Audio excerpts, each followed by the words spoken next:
ปู่ทองสิริมังคลมหาเถระในส่วนเบื้องต้นขอกราบอาราธนานิมนต์พระเดชพระคุณท่านเจ้าคุณพระสุวรรณเมธีรองเจ้าคณะจังหวัดเชียงใหม่เจ้าวาดวัดพระธาตุสีมทองวรวิหารได้จุดธูปเทียนบูชาพระรัตนตรัยและนำเราท่านทั้งหลายในมณฑลพิธีแห่งนี้และคณะศิษยานุศิษย์ได้กล่าวคำบูชาพระรัตนตรัยก่อนในส่วนเบื้องต้นนะครับขอกราบอาราธนานิมนต์ครับ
อันนี้แหละ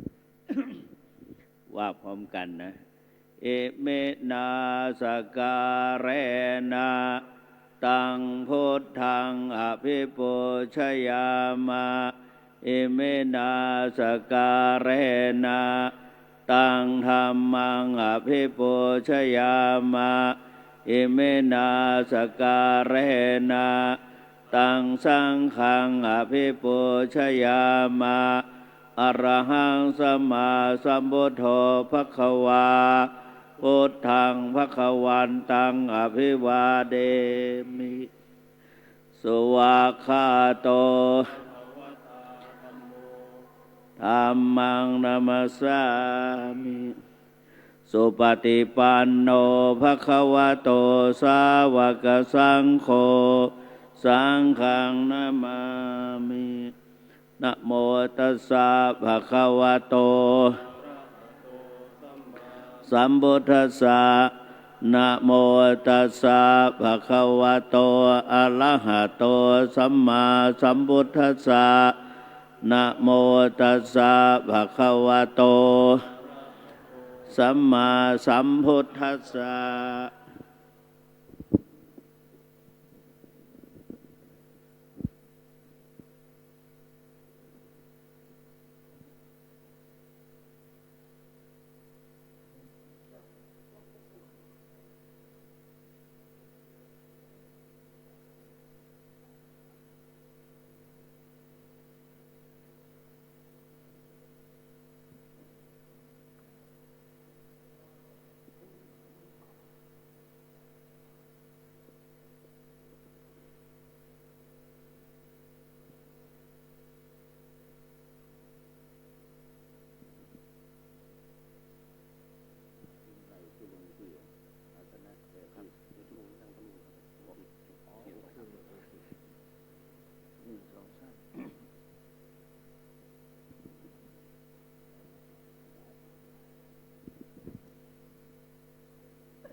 ในลำดับต่อไปเพื่อเป็นการ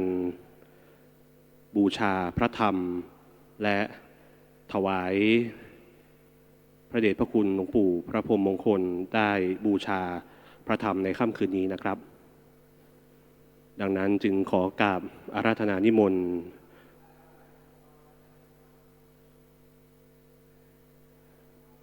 ครับขอเจริญพรอาจารย์สมพรได้จุดเทียนส่องธรรมเบื้องหน้าธรรมาสน์องค์แสดงพระธรรมเทศนาครับ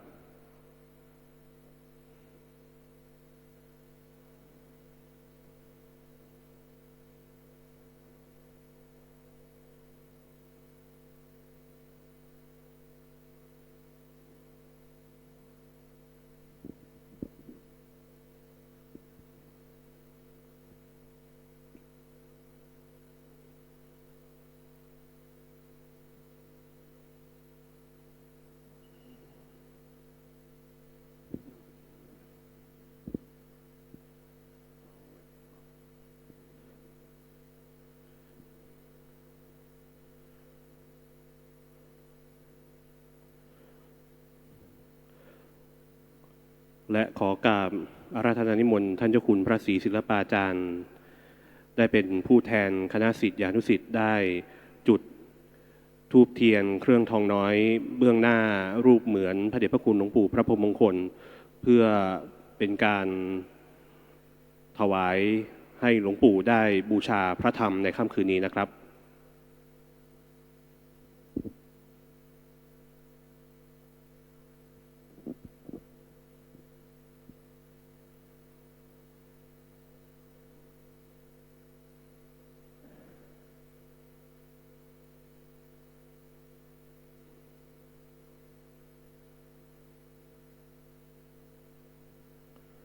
เมื่อพระเดชพระคุณท่านเจ้าคุณพระศรีศิลปาจารย์ได้จุดธูปเทียนเครื่องทองน้อยเพื่อถวายให้พระเดชพระคุณหลวงปู่ได้บูชาพระธรรมในค่ำคืนนี้เสร็จสิ้นเป็นที่เรียบร้อยแล้วพระเดชพระคุณท่านเจ้าคุณพระสุวรรณเมธีองค์แสดงพระธรรมเทศนาในค่ำคืนนี้จะได้ขึ้นสู่ธรรมาสน์และหลังจากนั้นคณะสามเณรวัดพระธาตุสีจอมทองวรวิหารและคณะแม่ชีโยคีผู้เข้าปฏิบัติธรรมทุกท่านจะได้ขอศีลตามลำดับประเพณีที่ปฏิบัติกันทุกวันโกนสืบมานะครับ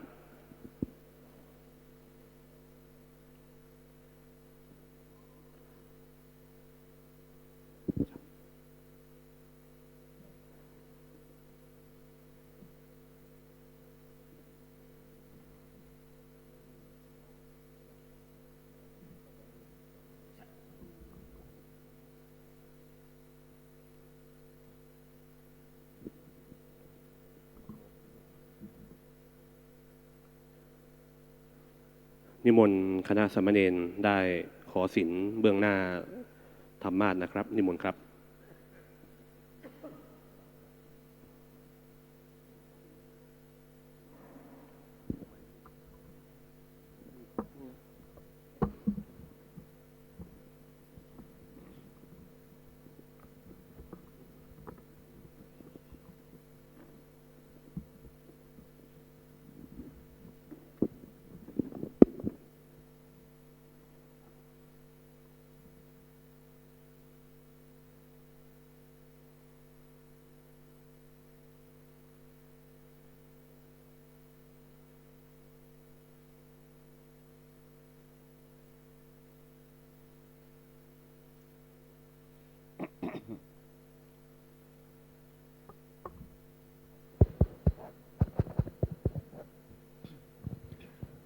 นิมนต์สามเณรทุกรูปกราบหลวงพ่อเจ้าอาวาสพร้อมกันนะครับกราบ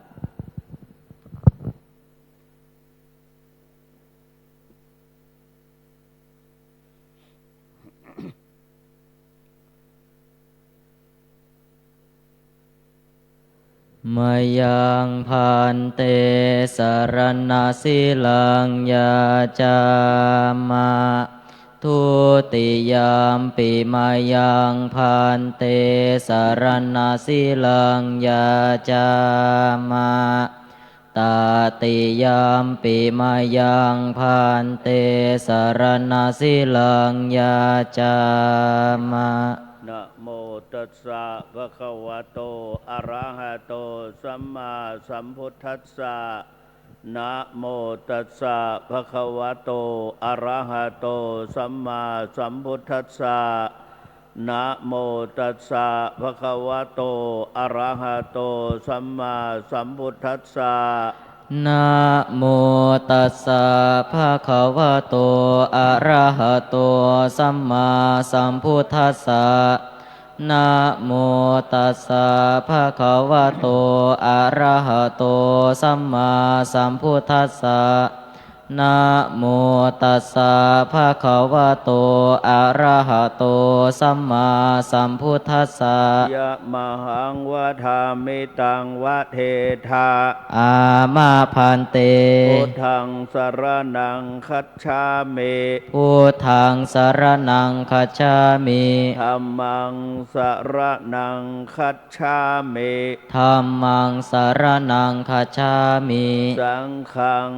สร นังคัจฉามิ สังฆังสรณังคัจฉามิ ทุติยัมปิพุทธังสรณังคัจฉามิ ทุติยามปิพุทธังสรณังคัจฉามิ ทุติยัมปิธัมมังสรณังคัจฉามิ ทุติยามปิธัมมังสรณังคัจฉามิ ทุติยัมปิสังฆังสรณังคัจฉามิ ทุติยามปิสังฆังสรณังคัจฉามิ ตติยัมปิพุทธังสรณังคัจฉามิ ตติยามปิพุทธังสรณังคัจฉามิ ตติยัมปิธัมมังสรณังคัจฉามิ ตติยามปิธัมมังสรณังคัจฉามิ ตติยัมปิสังฆังสรณังคัจฉามิ ตติยามปิสังฆังสรณังคัจฉามิ ติสรณะขมนังนิทธิตัง อามะพันเต ปานาติปาตาเวระมณี ปานาติปาตาเวรมณี อาทินนาธานาเวระมณี อาทินนาทานาเวรมณี อาพรหมจริยาเวระมณี อาพรหมจริยาเวรมณี มุสาวาทาเวระมณี มุสาวาทาเวรมณี สุราเมรยมัชฌะปมาทฐานาเวระมณี สุราเมรยมัชฌะปมาทฐานาเวรมณี วิการะโภชนาเวระมณี วิกาลโภชนาเวรมณี นัจจคีตวาทิตวิสุกทัสนาเวระมณี นาจาคีตวาทิตาวิสุกทัสนาเวรมณี มาลาคันทะวิเลปนะธารณะมันดนะวิภูสนัทธานาเวระมณี มาลาคันธาวิเลปนาธารณามันดานาวิภูสนาธานาเวรมณี อุจจาสยนะมหาสยนาเวระมณี อุจจาสยนะมหาสยนาเวรมณี ชาตรูปราชตะปฏิฆหานาเวระมณี ชาตรูปราชตาปฏิคหานาเวรมณี อิมานิทัสสะสิกขาปทานิสมาธิยามิ อิมานิทัสสะสิกขาปทานิสมาธิยามิ อิมานิทัสสะสิกขาปทานิสมาธิยามิ อิมานิทัสสะสิกขาปทานิสมาธิยามิกราบ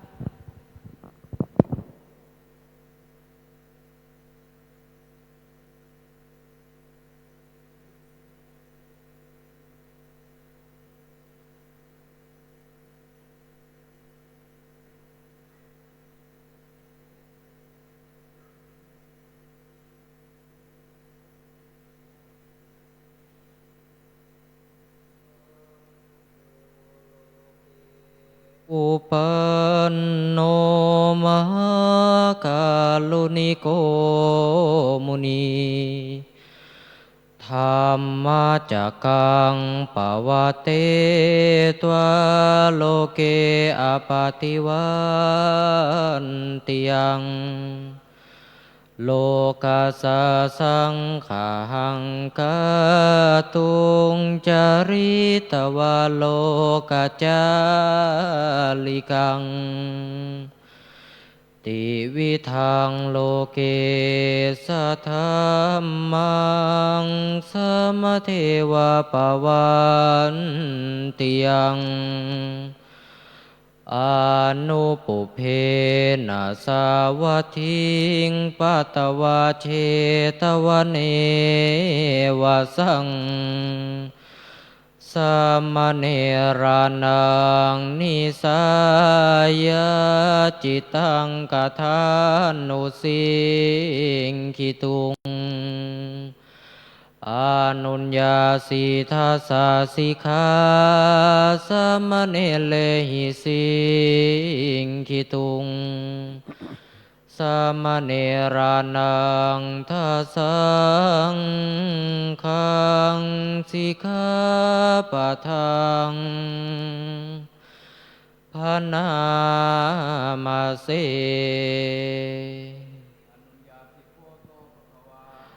สามเณรานังทัสสะสิกขาปะทานิเตสุจะสามเณรเลหิสิกิตุงปานาติปาตาเวรมณีอาทินนาทานาเวรมณีอาพรหมจาริยาเวรมณี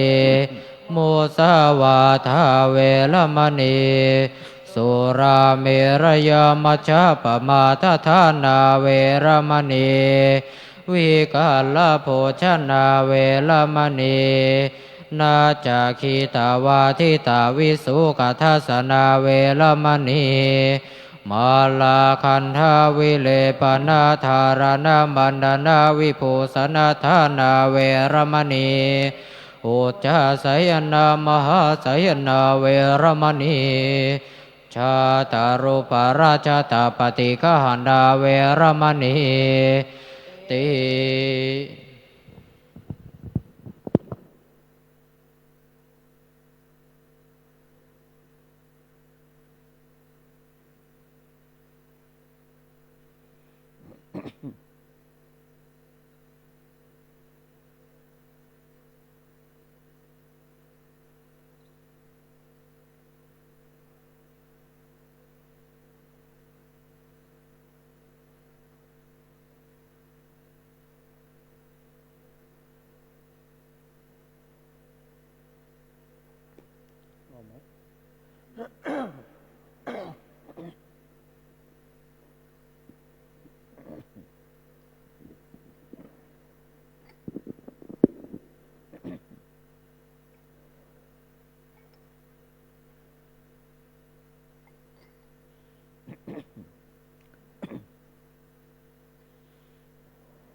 ขอเชิญแม่ชีอุบาสกอุบาสิกา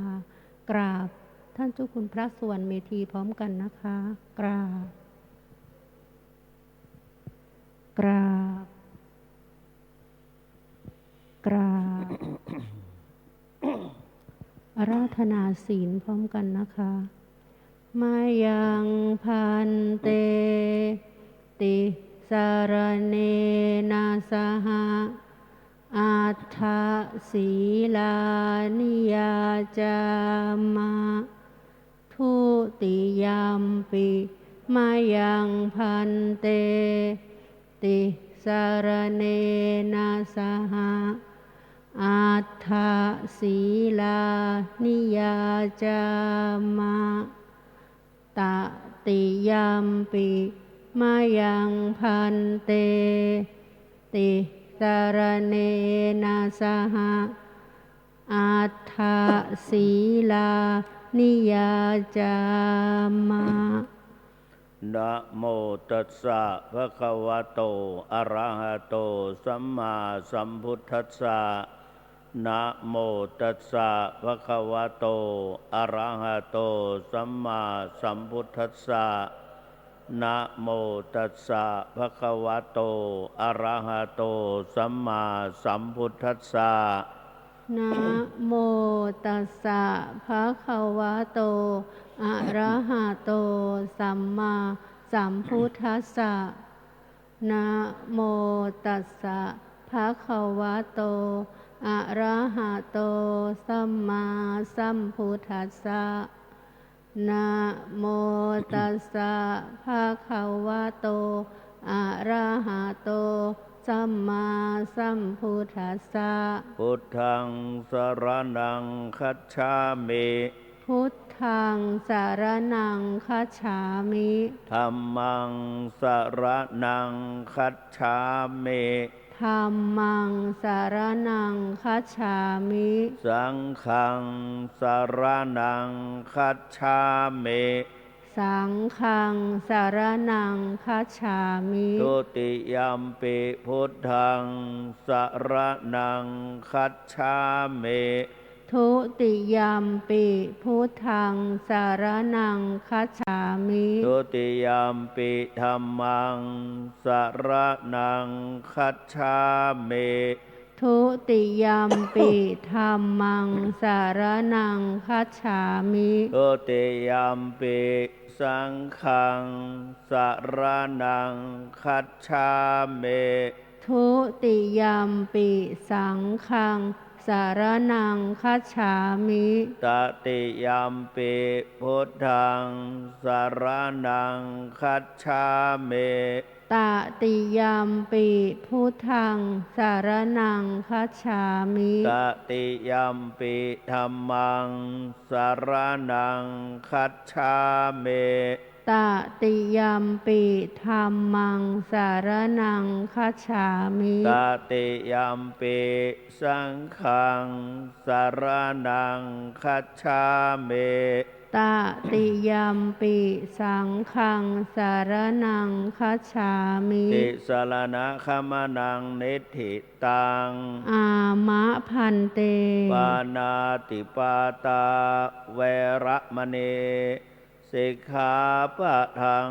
สมาธิยามิปานาติปาตาเวระมณีสิกขาปะทังสมาธิยามิอะทินนาทานาเวระมณีสิกขาปะทังสมาธิยามิอะทินนาทานาเวระมณีสิกขาปะทังสมาธิยามิอะพรหมจริยาเวระมณีสิกขาสิกขาสิกขาปะทังสมาธิยามิอะพรหมจริยาเวระมณีสิกขาปะทังสมาธิยามิมุสาวาทาเวระมณีสิกขาปะทังสมาธิยามิมุสาวาทาเวระมณีสิกขาปะทังสมาธิยามิสุราเมรยมัชฌะปมาทัฏฐานาเวระมณีสิกขาปะทังสมาธิยามิสุราเมรยมัชฌะปมาทัฏฐานาเวระมณีสิกขาปะทังสมาธิยามิวิกาลโภชนาเวระมณีสิกขาปะทังสมาธิยามิ วิกาลโภชนา เวระมณี สิกขาปะทังสมาธิยามิ นัจจคีตาวาทิตาวิสุกทัสสนะมาลาคันทะเวเลปนะธารณะมันดนะวิภูสนัทธานาเวระมณีสิกขาปะทังสมาธิยามิ นัจจะคีตะวาทิตะวิสุกทัสสนะมาลาคันทะวิเลปนะธารณะมันดนะวิภูสนาฐานาเวระมณีสิกขาปะทังสมาธิยามิ อุจจาสยนะมหาสยนาเวระมณีสิกขาปะทังสมาธิยามิ อุจจาสยนะมหาสยนาเวระมณีสิกขาปะทังสมาธิยามิ อิมานิอัฏฐสิกขาปะทานิสมาธิยามิ อิมานิอัฏฐสิกขาปะทานิสมาธิยามิอิมานิอัฏฐสิกขาปะทานิสมาธิยามิอิมานิอัฏฐสิกขาปะทานิสมาธิยามิ อิมานิอัฏฐสิกขาปะทานิสีเลนะสุขติงยันติสีเลนะโภคะสัมปทาสีเลนะนิพพุติงยันติตัสมาสีลังวิโสทะเย สาธุ สาธุ สาธุ กราบ กราบ กราบ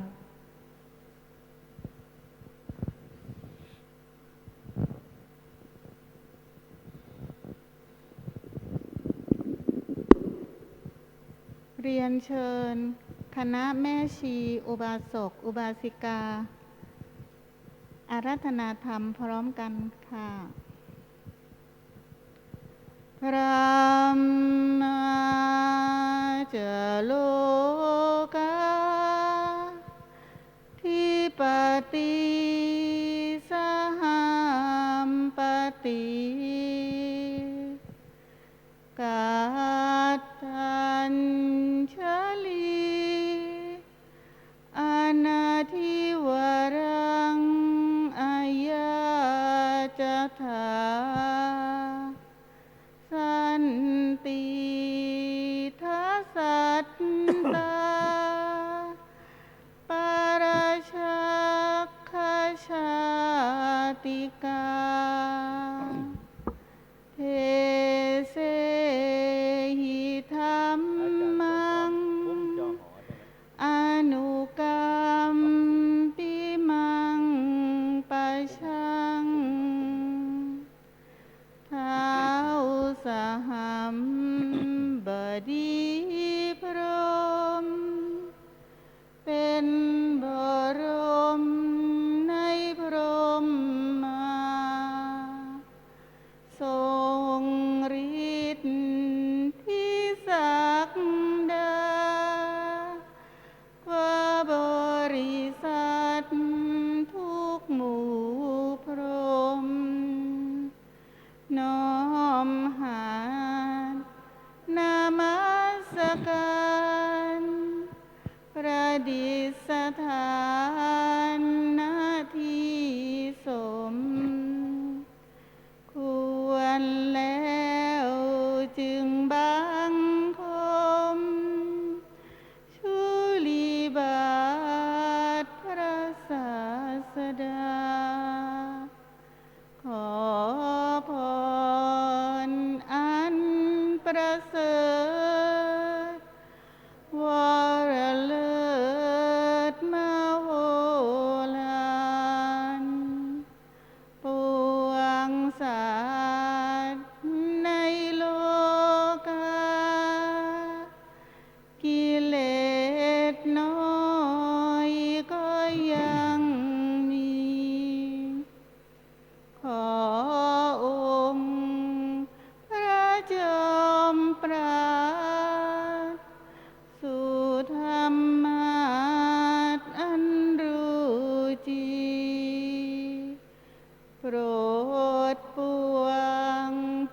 ชานี้ท่านจงโปรดแสดงธรรมนิมนต์ท่านเจ้าขาผู้ปรีชาอันเลิศล้ำโปรดแสดงพระสัทธรรมเทศนาพระวาทีเพื่อให้สำเร็จผลแด่ปวงชนบรรดานี้โสภสุขเกษมศรีสมดังเจตนาเถิดอาราธนังกโรมัง นะโมตัสสะภะคะวะโตอะระหะโตสัมมาสัมพุทธัสสะนะโมตัสสะภะคะวะโตอะระหะโตสัมมาสัมพุทธัสสะนะโมตัสสะภะคะวะโตอะระหะโตสัมมาสัมพุทธัสสะอัตถิโขเตนะภควตาชานตาปัสสตาอรหตาสัมมาสัมพุทเถนะเอกยโนอายังมัคโคสัมมทัคขาโตสัตตานังวิสุทธิยาโสกะปริเทวานังสมมติกมายะทุกขโทมนัสสานังอัตถังขมายะยายัสสะอธิคมายะนิพพานัสสะสัจจิกิริยายะยะทิทังจัตตารโรสติปทานาติขอแสดงความนอบน้อมแด่พระผู้มีพระภาคเจ้าพระองค์นั้นขอแสดงความคารวะเคารพนับถือต่อพระเดชพระคุณหลวงปู่เจ้าคุณพระพรหมมงคลหลวงปู่ทองสิริมังคโลซึ่งมีชนมายุในปัจจุบันได้102 ปี แสดงความนับถือ พระเดชพระคุณที่ปรึกษาเจ้าคณะภาค7คือท่านเจ้าคุณพระศรีศิลปาจารย์พระเถรานุเถระผู้ช่วยเจ้าอาวาสพระลำหลวงทุกๆรูปพระภิกษุสามเณร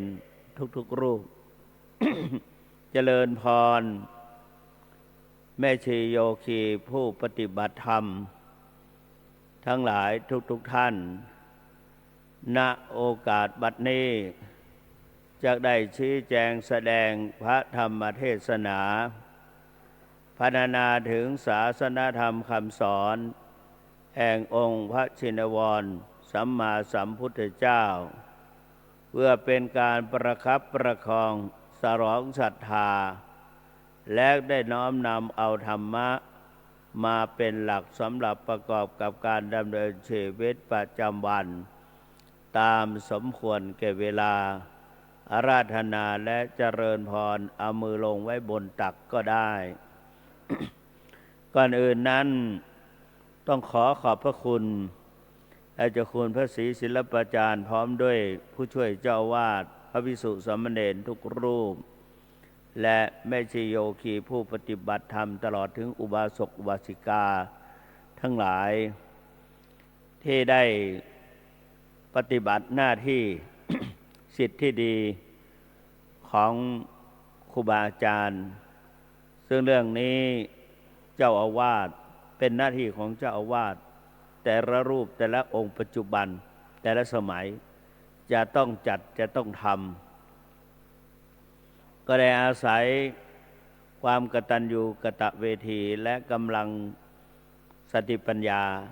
ของเจ้าคุณพระศรีศิลปาจารย์พร้อมด้วยคณะได้จัดได้ท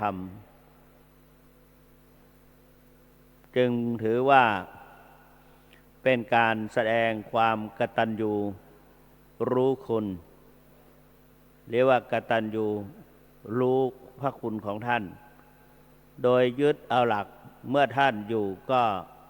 เลี้ยงกายเมื่อวายก็เลี้ยงวิญญาณโดยแสดงความกตัญญูกตเวทีหรือเวทิตาพระสัมมาสัมพุทธเจ้าตรัสว่านิมิตตังสาธุรูปานังกตัญญูกตเวทิตาความกตัญญูกตเวทีเป็นเครื่องหมายของคนดีวันนี้ได้รับความอนุเคราะห์จากพระเถระผู้ใหญ่รองสมเด็จพระราชาคณะหนึ่งก็คือหลวงพ่อเจ้าคุณพระพรหมเสนาบดีพระราชาคณะสันธรรมพระเดชพระคุณหลวงพ่อเจ้าคุณพระธรรมเสนาบดีเจ้าคณะภาค7นอกจากนั้นชั้นเทพตั้งหลายรูปหลายองค์แล้วก็ชั้นราชอีกหลายองค์ตลอดถึงพระเถรานุเถระได้มาสงเคราะห์และผู้ติดตามอีกมากมายและก็ได้มาเพื่อสงเคราะห์อนุเคราะห์ ให้เป็นไปด้วยความราบรื่นที่สำคัญนะก็คืออันนี้เป็นส่วนหนึ่งของการแสดงออกซึ่งความกตัญญูกตเวทีที่พระเดชพระคุณหลวงปู่เจ้าคุณพระพรหมมงคลได้ถือโอกาสว่าได้มาปฏิบัติหน้าที่เนื่องจากว่าหลวงปู่ได้รับภาระธุระทั้งในด้านการปกครองในการปกครองนั้นก็มีผู้สนองงานหลายรูปผู้ช่วยเจ้าอาวาสหลายรูปหลายองค์รับไปเป็นแผนกเป็นฝ่ายจึงทำให้วัดพระธาตุศรีจอมทองนั้นค่อนข้างจะสมบูรณ์ทั้งในด้านปริยัติในด้านการต่างๆในด้านการเผยแผ่พระเดชคุณก็ฝึกหัด พระภิกษุสามเณรมาตอนแรกผู้ที่จะเทศปากเปล่าได้ก็ไม่เห็นได้มีพระมหาแสวงปัญญาประโชโตเท่านั้นนะก็ได้แต่กุกตะกักไม่ค่อยช่ำชองเท่าไหร่ก็มาฝึกกันที่นี่ต่อจากนั้นมาก็ฝึกหัดจนทุกวันนี้นิมนต์รูปไหนไม่ต้องให้เตรียมตัวจี้เอาปั๊บนิมนต์ปั๊บก็ขึ้นปั๊บปาฐกถาธรรมท่านเจ้าคุณพระศรีศิลปาจารย์ก็สืบต่อให้มีการปาฐกถาธรรมบรรยายธรรมทุกวันพระ8 ค่ำไม่ว่าขึ้นหรือแรมก็ให้สามเณรหัดบรรยายถ้าเป็นวันพระ15 ค่ำ14 ค่ำไม่ว่าเดือนข้างขึ้นข้างแรมอย่างวันพรุ่งนี้เป็นข้างแรม15 ค่ำก็เรียกว่าเดือน12 ดับ 15 ค่ำก็จะมีผู้ปาฐกถาธรรมอีกรูปหนึ่งเป็นพระภิกษุเป็นอย่างนี้จะได้ชื่อว่านอกจากนั้นในด้านวัฒนธรรมล้านนาก็มีหลายรูปเป็นที่รู้จักกันหลายรูปและปัจจุบันนี้ก็ยังมีการสืบสารทุกวันพระวันละ2 ผูกหรือผูกเดียวแบ่งครึ่งมันหนาว่าจนเป็นชั่วโมง เรียกว่าวาดธรรมอ่านคัมภีร์เป็นชั่วโมงเป็นเรื่องราวเป็นอักษรล้านนาทั้งหมดทั้งมวลนี้ก็เป็นการเผยแผ่ที่พระเดชพระคุณหลวงปู่ได้จัดได้ทำสืบสารมาจนถึงทุกวันนี้อันนี้ก็คือฝ่ายการทั้งปริยัติและในด้านการศึกษาเราเรียนและในด้านการเผยแผ่ ส่วนการบรรยายก็อย่างท่านเจ้าคุณบรรยายอยู่งี้ทั้งภายในวัดนอกวัดก็นิมนต์มาปาฐกถาหรือว่ามาเทศนานี้ให้รู้ให้เข้าใจเป็นภาษาสากลนิยม ที่สำคัญก็คือหลวงปู่ตั้งมั่นแน่วแน่ว่าหลวงปู่เคยพูดให้กับที่ส่งพระไปอยู่ประจำสำนักต่างๆว่าให้มุ่งมั่นในการปฏิบัติแม้แต่มีพระภิกษุสามเณรมากแล้วก็มีเจ้าอาวาสอายุน้อยๆปู่ก็แนะนำให้เจ้าอาวาสหรือผู้นำคณะสงฆ์นั้นมุ่งมั่นในปฏิบัติโดยให้กำลังใจว่าการปฏิบัติเลี้ยงปริยัติได้ปฏิบัติเลี้ยงปริยัติได้ ก็เป็นที่ประจักษ์หลายสำนักอย่างทุกวันนี้ก็สันกูนี่ปรากฏชัดเลยปฏิบัติเลี้ยงปริยัติได้ก็จึงเป็นที่นิยมนี่ก็เป็นหลักการดำเนินหรือว่าวิธีการของพระเดชพระคุณหลวงปู่มุ่งมั่นว่าถ้าได้ปฏิบัติธรรมแล้วมีความสุขใจการปฏิบัตินั้นเหมือนกับเราทำอาหารคนปรุงอาหารไปด้วยชิมไปด้วยริมไปด้วยอาหารสุกพอดีก็อิ่มพอดีปริยัตินั้นเรียนอย่างเดียวอ่านตามแผนที่แล้วก็นำมาเทศนาสั่งสอนก็ไปตามเรื่องของฝ่ายปริยัติซึ่งฝ่ายปริยัติและปฏิบัติความหมายก็จะต่างกันบางครั้งเดี๋ยวจะพูดให้ฟังว่าต่างกันอย่างไร ดังนั้นพระเดชพระคุณท่านที่ปรึกษาเจ้าคณะภาค 7จึงรับอาสาสารต่อยอดของกิจวัตรหรือกิจหน้าที่ของหลวงปู่ที่ได้กระทำ นั่นก็คือการปฏิบัติธรรมโดยพยายามรักษาสำนักวิปัสสนาไว้ยอมทุกอย่างทุ่มเทแม้แต่ว่าถึงวันสำคัญนี้เป็นที่น่าปลื้มใจ10 วันนี้ได้รับความร่วมใจจากอุบาสกอุบาสิกาโดยเฉพาะอุบาสิกาวันนั้นท่านเจ้าอาวาสเข้าไปเยี่ยม โยมก็บอกว่าที่จริงเขาจำท่านเจ้าอาวาสได้แต่เจ้าอาวาสจำไม่ได้เขาบอกว่าคุยกัน2 คนแล้วก็ชี้ให้ฟังว่าตอนแรกว่านึกจะไม่รอด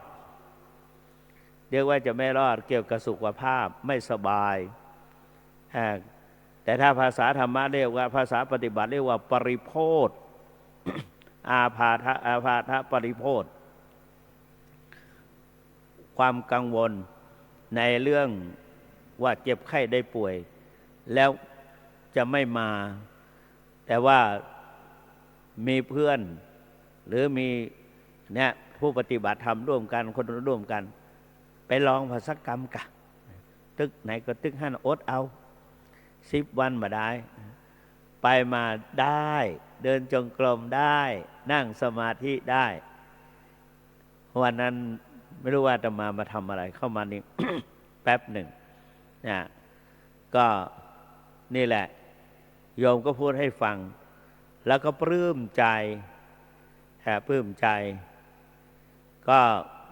พอดีเขามีการบิณฑบาตในวันพระราชสมภพคล้ายวันพระราชสมภพพระบาทสมเด็จพระเจ้าอยู่หัวอนันทมหิดลรัชกาลที่ 8ก็ได้นมมาก็เอามาส่วนหนึ่ง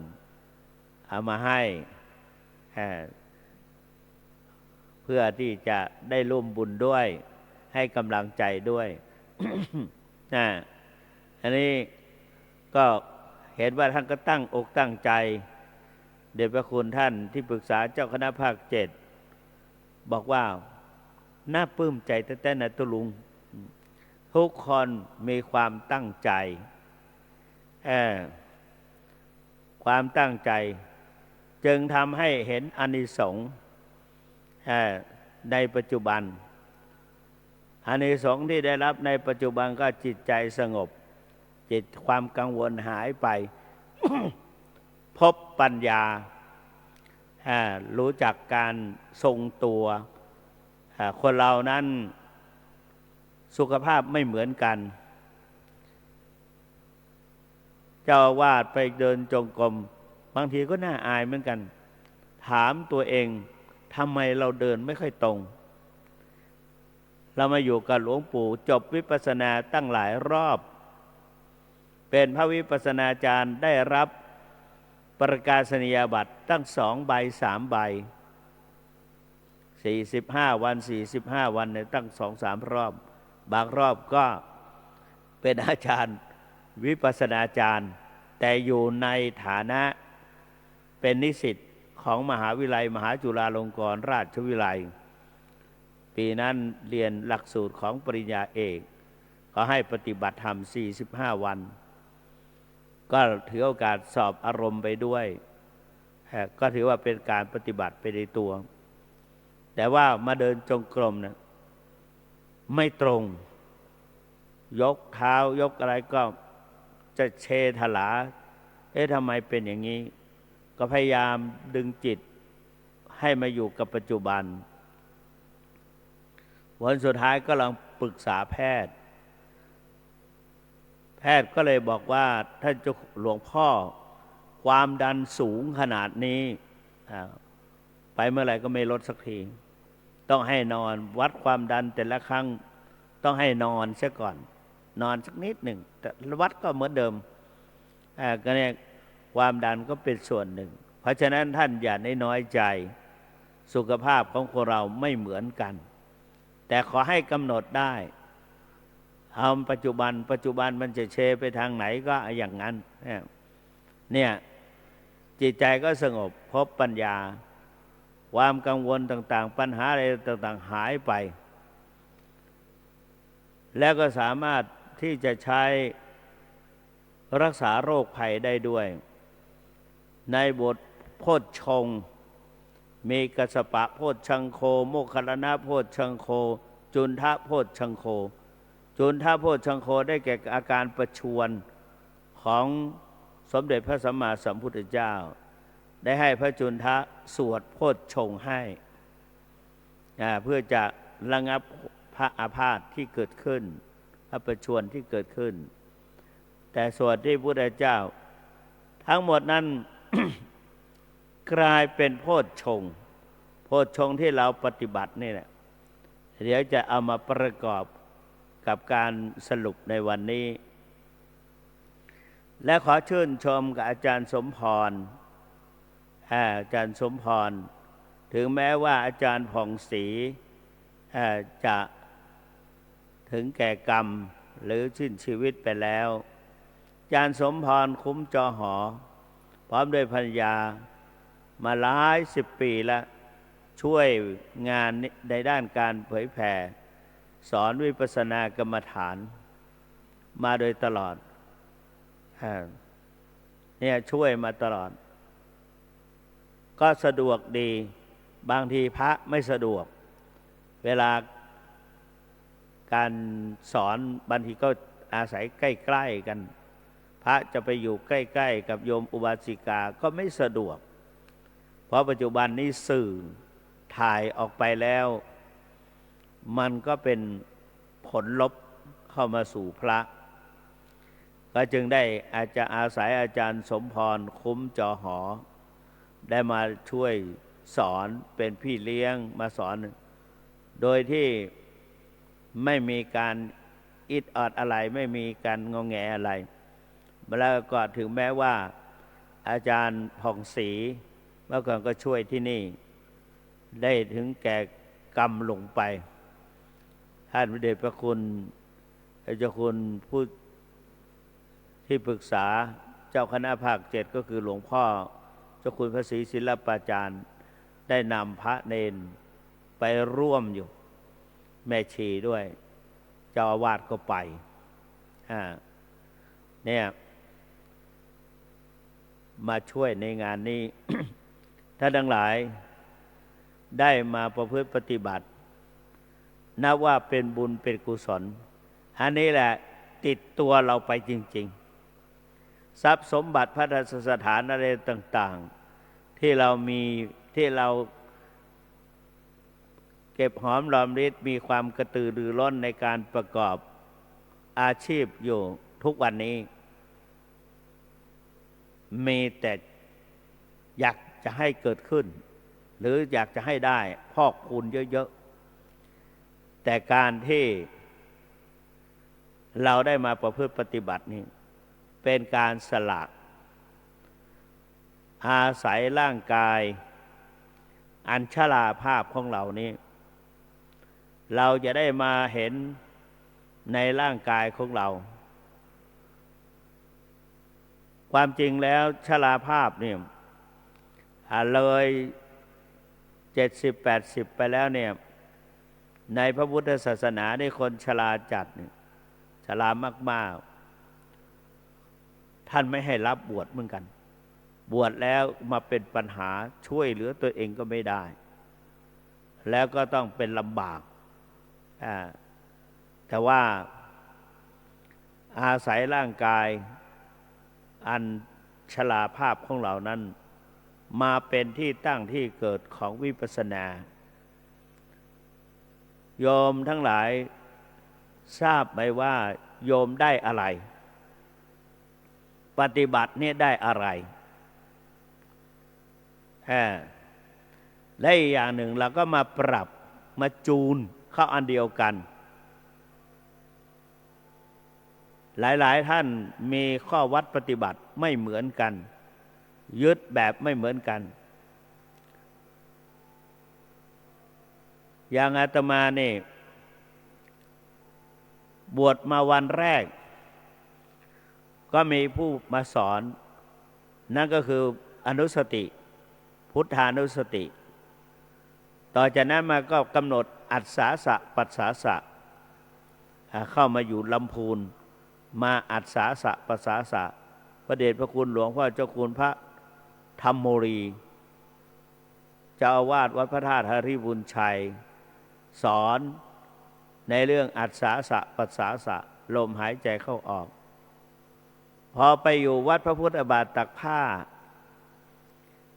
มาใช้ถ้าหากว่าเป็นนักเรียนนักธรรมบาลีหลวงปู่ก็ให้ใช้พุทโธหายใจเข้าพุทหายใจออกโธพอเป็นพระขึ้นมาก็ให้สอนกรรมฐาน40เกี่ยวกับการเพ่งกสิณให้ทดลองแต่พอบวชเป็นพระมีในภาคปฏิบัติหลวงปู่วัดพระบาทตักผ้าก็ให้ใช้พองหนอยุบหนอซึ่งตรงกับหลักวิปัสสนากรรมฐานในแนวสติปัฏฐาน4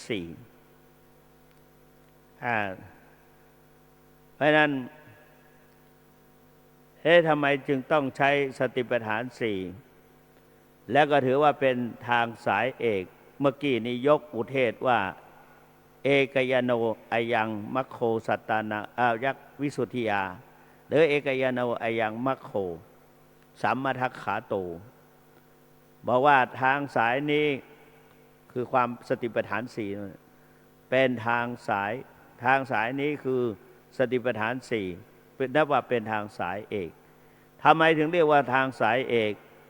เพราะว่าเป็นหนทางที่พระสัมมาสัมพุทธเจ้า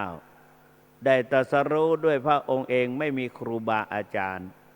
2มีสอนเฉพาะในพระพุทธศาสนาเท่านั้น3ตัวนี้แหละสำคัญต้องปฏิบัติด้วยตนเอง โยมทั้งหลายจะไปปฏิบัติแทนลูกแทนหลานอยู่บ้านนี่มันต้องไปอีแม่จะปฏิบัติแทนก็ไม่ได้แม่ก็สบายส่งลูกไปปฏิบัติทำแทนอีพ่ออีแม่น้อยไม่ได้ต้องปฏิบัติด้วยตนเองต้องปฏิบัติด้วยตนเองนี่ต้องปฏิบัติด้วยเองและก็เป็นทางสายตรงไม่ใช่ทางสองแพร่งที่สุดก็คือที่จะได้แล้วก็คือจุดมุ่งหมายก็คือพระนิพพานเท่านั้นจะได้พระนิพพานสรุปแล้วก็อย่างเดียวมีตั้ง5 ข้ออย่างเดียวหมดเลยอานิสงส์ที่จะพึงได้หลวงปู่พูดเสมอโยมตอนนี้สบายแล้วไม่ได้ไปอบายภูมิแล้วหลวงปู่บอกว่าปิดประตูอบายภูมินรกเปรตอสุรกายสัตว์เดรัจฉานไม่ต้องไปละไม่ต้องกลัวเพราะมาปฏิบัติวิปัสสนาแนวสติปัฏฐาน 4เพื่อแสดงบูชาอาจาริยคุณของพระเดชพระคุณหลวงปู่โดยการชักชวนแนะนำจากพระเดชพระคุณที่ปรึกษาเจ้าคณะภาค 7ศิษย์คนโปรดลูกศิษย์เอกของพระเดชพระคุณหลวงปู่ติดสอยห้อยตามไปทุกคนทุกแห่งแล้วก็ได้ซึมซับเอาวิปัสสนาแนวสติปัฏฐาน 4เอามาสอนมาแนะมานำแล้วก็เป็นการฝึกตนเองด้วยคือไม่ให้อยู่ปราศจากสติเป็นการควบคุมตนเองด้วยเพราะฉะนั้นปิดประตูอบายเป็นเขื่อนเป็นกำแพงปิดกั้นประตูอบายภูมินรกก็ไม่ต้องไปเปรตก็ไม่ได้เป็นอสุรกายอสูรก็ไม่ได้ไปเกิดเป็นอสูรแล้วก็สุดท้ายก็คือไม่ได้ใกล้ๆตัวเราก็คือไม่ต้องมาเกิดเป็นสัตว์เดรัจฉานเมื่อก่อนตอนที่อาตมาหัดสอบอารมณ์กรรมฐานครั้งแรกมีโยมคนหนึ่งเป็นคุณนายอายุประมาณ50 กว่าหรือ60เนี่ย60 70เนี่ยถือสุนัขมาตัวหนึ่งใส่ในกระเช้ามาหาหลวงปู่ พอหลวงปู่พอเรียบไปเรียบร้อยหลวงปู่ก็บอกว่าสุนัขตัวเนี้ยที่คุณนายเนี่ยเอาอกเอาใจขออภัยเถอะต้องเช็ดขี้เช็ดเยี่ยวต้องอาบน้ำต้องคอยปรนนิบัติยิ่งกว่าลูกของตนเองเพราะว่าอดีต เคยเป็นญาติของคุณนายคนนี้อาจจะเป็นสามีก็ได้อาจจะเป็นลูกก็ได้แต่ว่าได้ทำบุญมาเยอะสุนัขตัวนั้นแต่ไม่ได้รักษาศีลเลยไม่ได้เกิดเป็นคนถึงเกิดเป็นคนแล้วรักษาศีลเกิดเป็นคนแล้วถ้าไม่ได้เจริญสมาธิภาวนาถ้าไม่ได้ทำบุญสุนทานก็จะกลายเป็นคนอัตตคัดขสนได้รักษาศีลบำเพ็ญทาน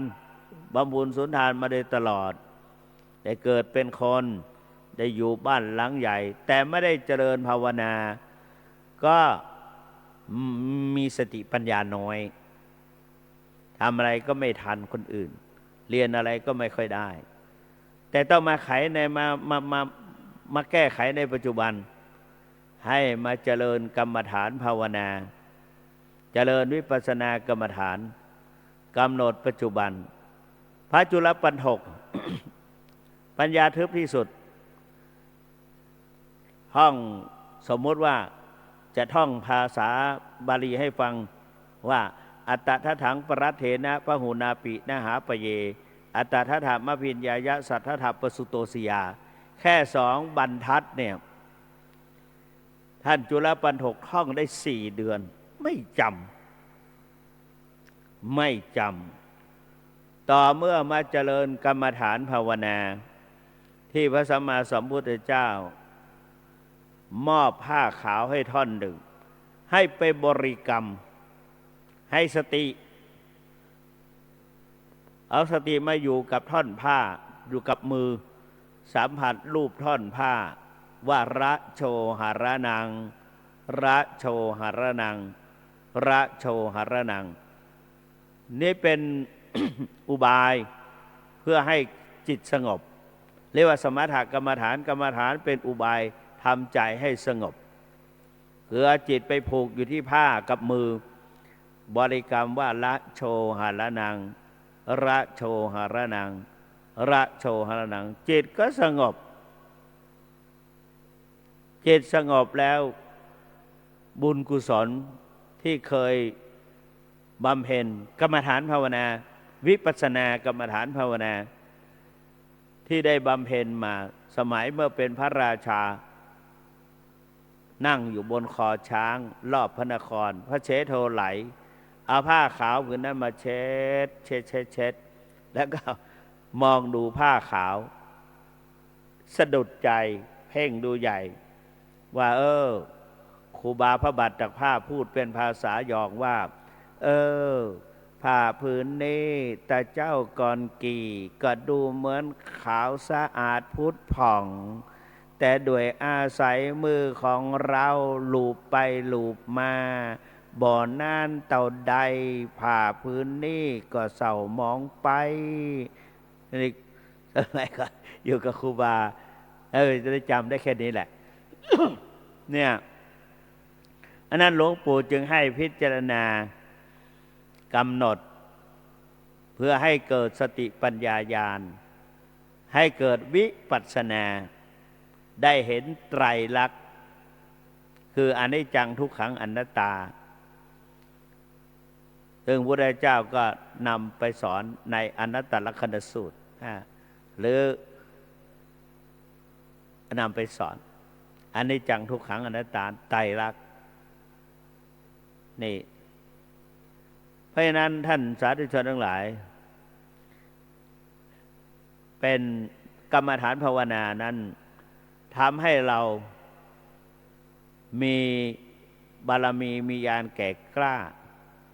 สามารถปลดเปลื้องบางอย่างนะ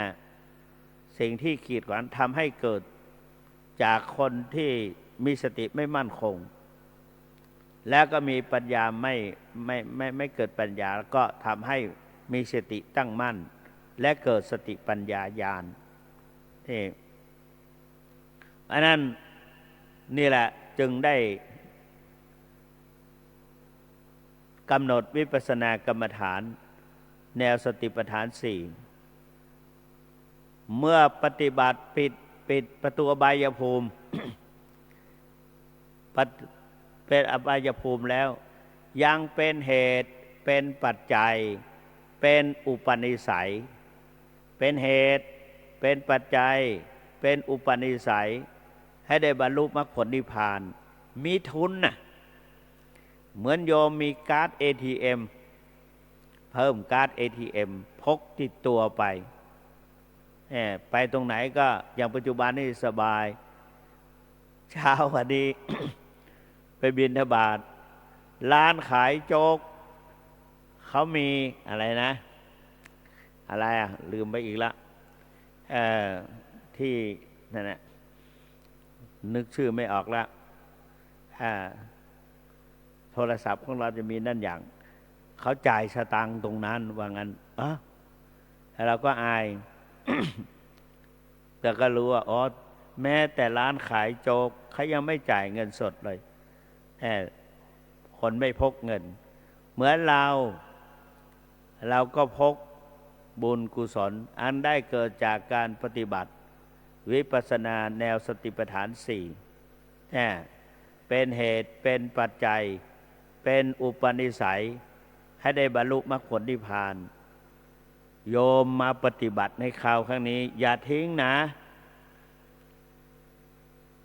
11 วัน10 วันไปปฏิบัติธรรมที่วัดพระธาตุจอมทอง อาจารย์สอนพระกลุ่มพระครูบาอาจารย์ที่สอน เอาแต่เอาว่าเกือบจะไม่ได้ยังปีกมาบ้านขอนอนฉลอง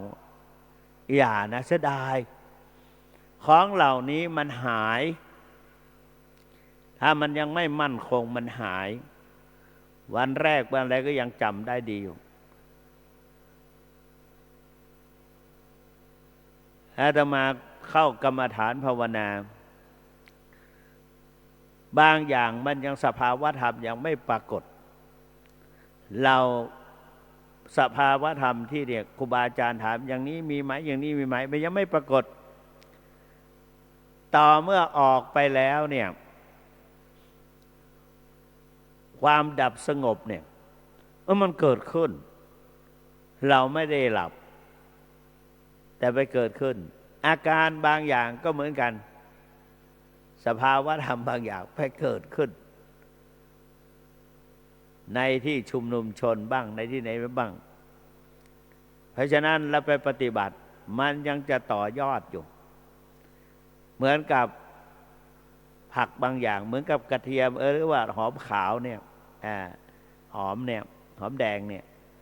สังเกตดูดิบางทีมันงอกออกใบมันก็ใส่ในถุงเนี่ยอ้าวออกมาตั้งนิ้ว2 ข้อมือ3 ข้อมือเนี่ยมันยังงอกอยู่เพราะฉะนั้นมันมีเชื้อมีทุนอยู่แล้ว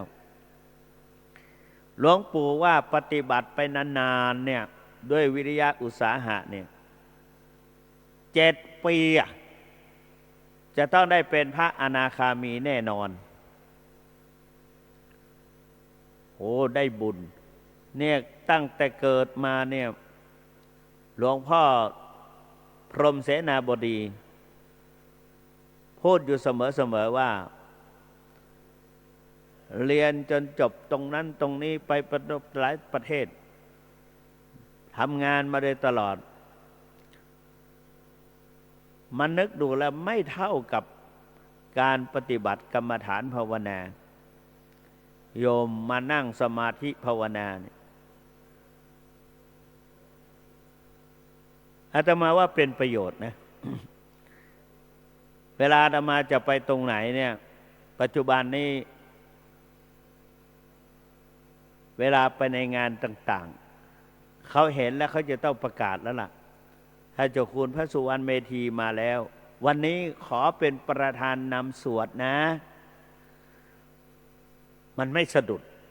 ถูกต้องแม่นยำช่ำชองคล่องปากแต่ว่าก่อนจะไปเนี่ยใครจะรู้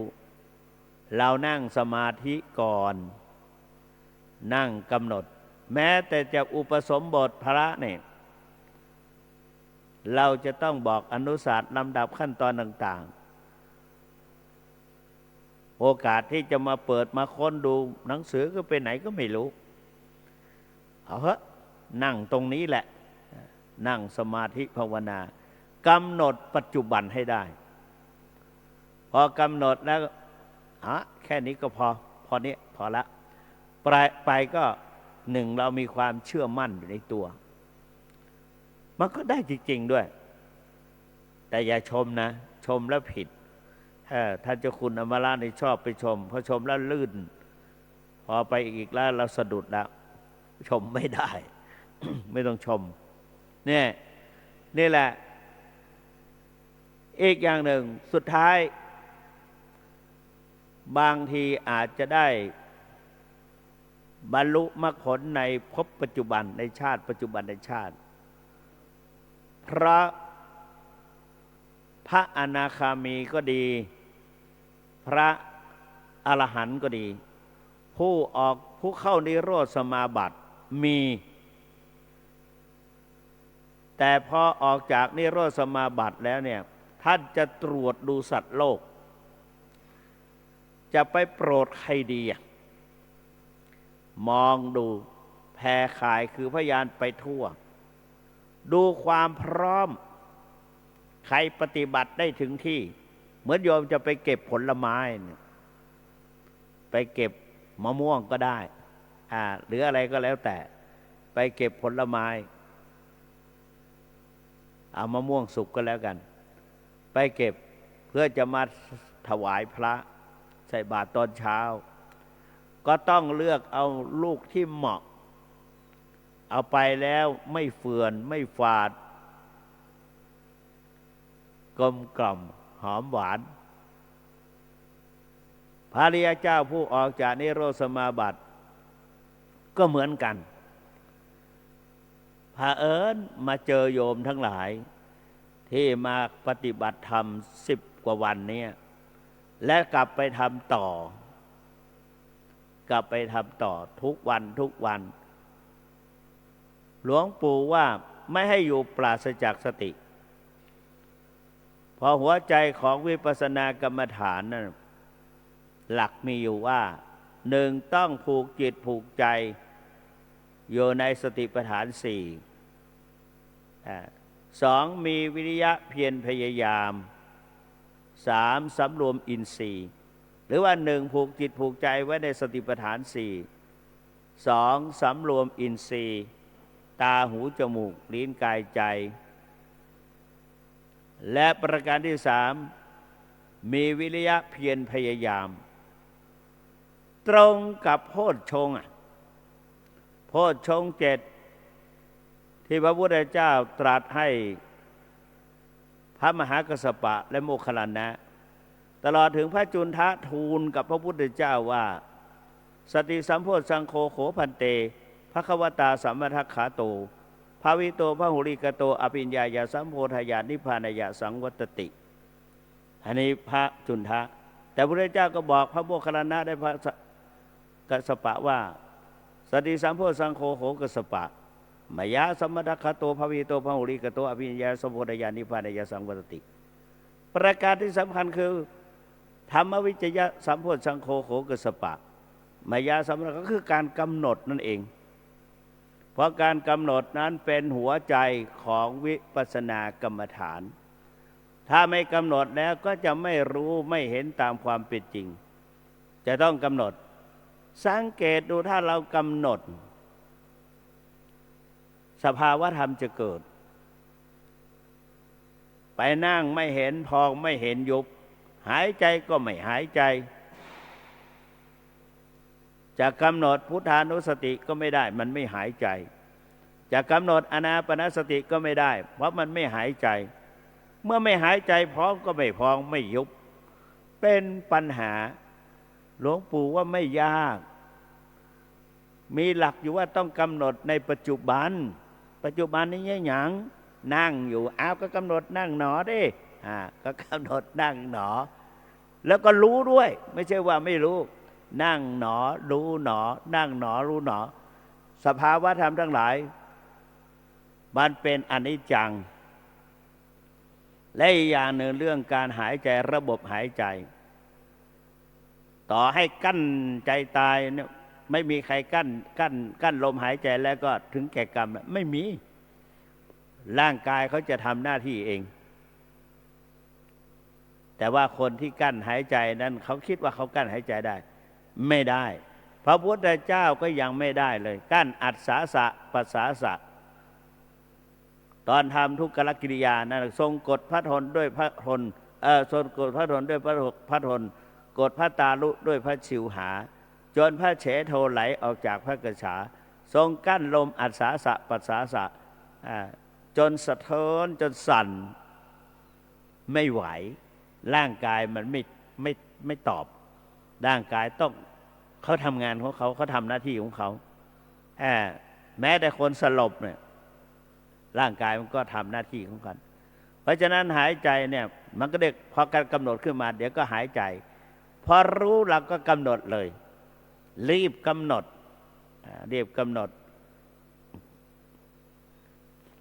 ไม่ได้ก็ว่ารู้หนอเรารู้ว่าเราหายใจ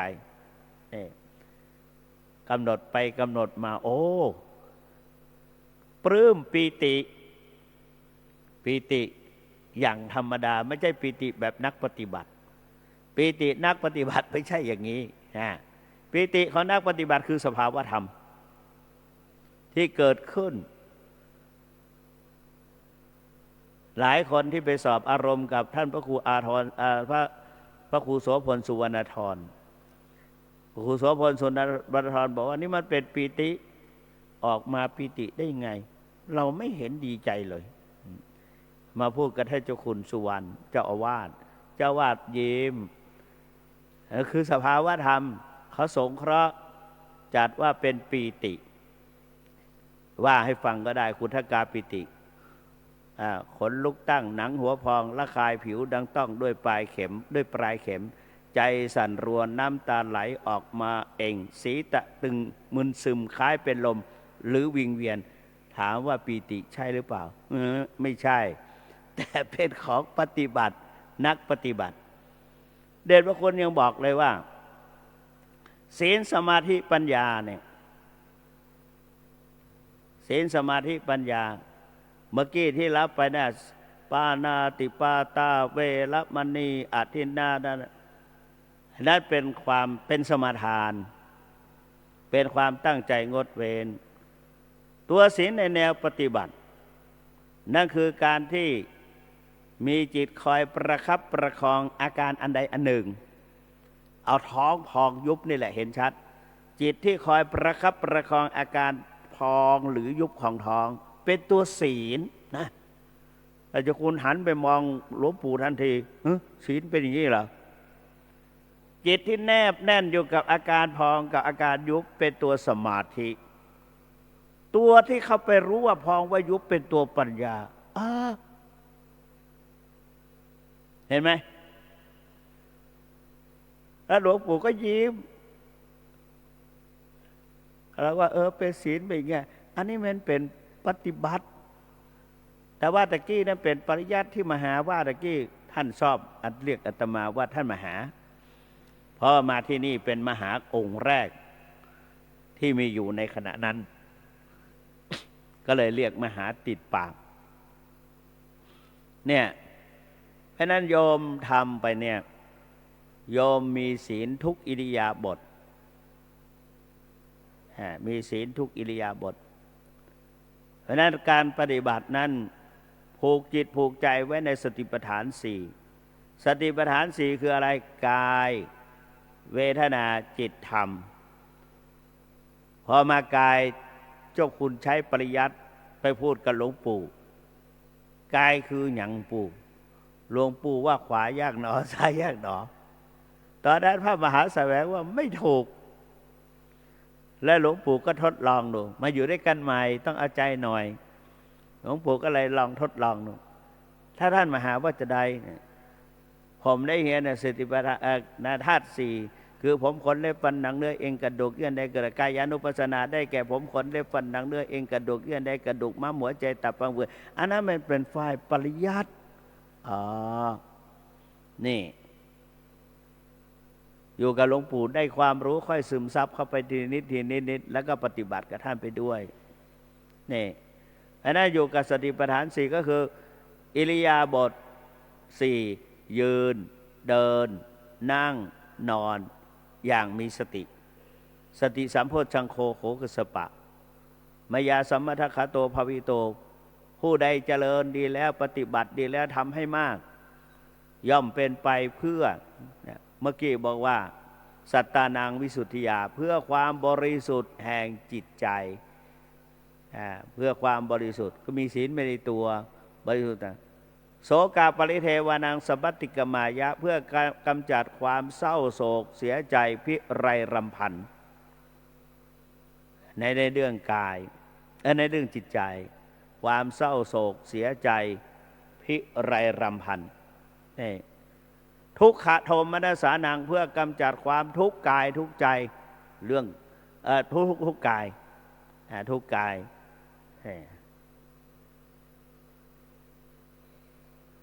อะไรแล้วก็เพื่อเข้าถึงหลักความจริงของชีวิตโสกปริเทวสมมติกาทุกขโทมนัสสานังยายัสสะอธิคมายะเพื่อเข้าถึงหลักความจริงของชีวิตคืออริยสัจสี่ได้เห็นทุกข์ก็กำหนดทุกข์ ปวดก็ปวดทุกข์นั้นมีหลายอย่าง โดยย่อที่สุดก็ทุกข์กายทุกข์ใจ ย่อที่สุดก็คือทุกข์ใจ แต่มากออกไปก็มีถึง10 อย่างทุก10 อย่างคืนนี้ไม่พูดอันนั้นนี่ก็คือเราจะได้เห็นทุกข์ได้เห็นสมุทัยสาเหตุแห่งทุกข์ได้เห็นมรรคคือข้อปฏิบัติและก็ถือนิโรธคือข้อปฏิบัติและก็อนิโรธคือความดับทุกข์และมรรคก็คือข้อปฏิบัติให้ถึงความดับทุกข์ด้วยการปฏิบัติและก็กำหนดนี่ธรรมวิจยะนั่นแหละความสอดส่องธรรมคือการกำหนดพระพุทธเจ้าสอนพระโมคคัลลานะและพระมหากัสสปะไม่ใช่ทำครั้งเดียวต้องมีวิริยะสัมโพชฌังโฆโขกัสสปะมายาสัมปทกะโตบอกว่าต้องมีความเพียรพยายามหลวงปู่ก็บอกว่าความเพียรพยายามเอาอย่างไหนต้องมีความเพียรพยายามชนิดกินน้อยนอนน้อยพูดน้อยปฏิบัติมากและการปฏิบัติธรรมเนี่ยต้องปิดหูปิดตาข้อสำคัญปิดโทรศัพท์เจ้าคุณพระศรีศิลปาจารย์นี่เวลาอาตมาจะเข้ากรรมฐานพูดดักไว้เลยหลวงปู่เดี๋ยวเจ้าคุณสุวรรณเมธีหรือว่าตอนเป็นพระครูอาทรเดี๋ยวพระครูอาทรก็เอาโทรศัพท์เข้าไปจำเป็นต้องเก็บโทรศัพท์ไม่รู้เดือนไม่รู้ดาวไม่รู้ว่าใครเป็นอะไรถึงไหนมีครั้งหนึ่งคุณยายตายอยู่เชียงรายถึงแก่กรรมไม่ได้ไปเขาว่าไม่รู้ว่าตุ๊อยู่ตรงไหนปิดโทรศัพท์นะหาไม่เจอแล้วก็ไม่มีใครมาหาด้วยก็เลยนี่แหละปิดเพราะนั้นต้องโทรศัพท์นี่ก็เป็นสิ่งสำคัญเวลาออกจากสมาธิหมายว่าระยะปฏิบัติธรรมนั้นปิดไว้ก่อนไม่ต้องไปดูไม่ต้องโทรไม่ต้องถามไม่ต้องไปบอกใครไม่ต้องไปคุยกับใครคุยกับตัวเองกำหนดด้วยตนเองนี่จริงๆนะดีนะถ้าเราสมมติว่าจิตและจิตมันสงบอยู่แล้วเนี่ยสมมติโยมเอาโถเอาขวดโหลขวดปากเป็นยองพูดขวดโหลไม่ได้ไม่ชัดเอาขวดโหลเนี่ยมาใส่น้ำบริสุทธิ์แล้วก็เอาก้อนดินขยำคนเอาไปตั้งไว้ลุ่งเช้ามาดูตกตะกอนน้ำใสแล้วในขณะที่คนให้มันข้นนั้นปล่อยปลาซิวไปสักตัวหนึ่งปลาซิวก็สงสัยมันจะตายเอากุ้งดีกว่าปล่อยกุ้งไปสักตัวหนึ่งพอมันลงตะกอนแล้วก็เห็นกุ้งยังแหวกว่ายอยู่แต่ถ้าปลาเนี่ยคงหงายเหงือกแล้วเพราะน้ำขุ่นหงายเหงือกจิตของเราก็เหมือนกันถ้าเรานั่งปฏิบัติในขณะปฏิบัติไม่ว่าจะเป็นการเดินจงกรมหรือนั่งสมาธิแต่เรากำหนดอยู่ตลอดเวลาจิตมันก็ใสใจก็สะอาดบริสุทธิ์สงบเสร็จเรียบร้อยมารอสอบอารมณ์เปิดโทรศัพท์เคลียร์ไปเคลียร์มาอารมณ์มันก็ไปเสียแล้วน้ำก็ขุ่นไปคนเสียแล้วก็ไปเริ่มใหม่เหมือนโยมจะหุงข้าวใส่บาตรพระ